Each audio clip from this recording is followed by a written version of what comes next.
Esmond here for winners and whiners, trying to make you a better. And I've got a game on Saturday, college football being played in my neck of the woods up here in the Pacific Northwest. As you can see, I am a Washington Huskies fan, sort of adopted the team when we moved up to this part of the country and watch them pretty closely.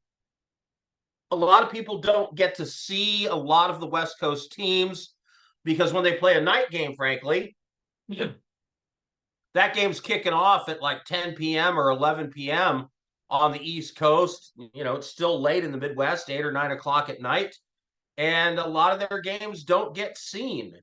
There's an East Coast Midwest bias when it comes to college football, and you just don't see a lot. And it doesn't help when they have their own stupid Pac West TV deal, which nobody watches.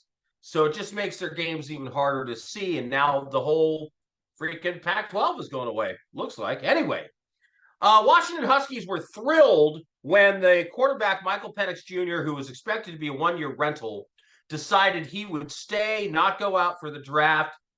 The guy's got Heisman hype coming into this year.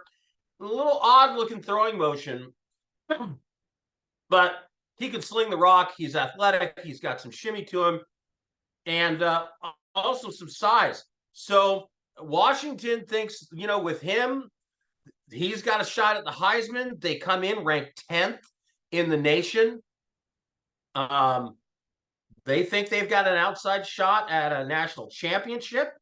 And this is their Pac-12 swan song. So no reasons except good ones why they're going to want to be at the top of their game this season. Last year, they swept all their rivals, Washington State, Oregon State. They're returning talent at receiver on top of returning talent at the quarterback. They got a bowl win over Texas last year, and they were a dog going into that game. And, man, they play some stout defense. They got a lot of kids from American Samoa and Hawaii and other places that are big, strong dudes. And they play some good defense. Now, Boise Broncos, a lot of inexperience on the defensive side of the ball. They do return a decent dual threat quarterback, but they've lost 3 starting receivers to injury already. Now, Boise does great in the Mountain West. They went 8-0 last year, but they went 2-3 outside, and that's the story of the Boise team. They wipe everybody out in the Mountain West, but they don't do that great outside of it. They lost this game to the Huskies last year by 31 points. Okay, this line is 14 and a half, depending on where you see it.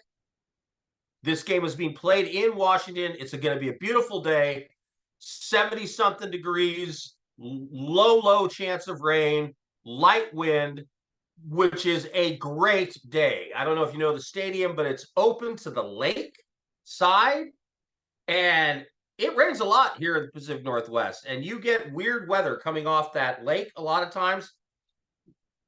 This is among the most beautiful conditions I've ever seen for a game being played at Husky Stadium. And it's gorgeous. When all the sailboats are out there and you've got that view of the lake, it's a beautiful place to see a football game.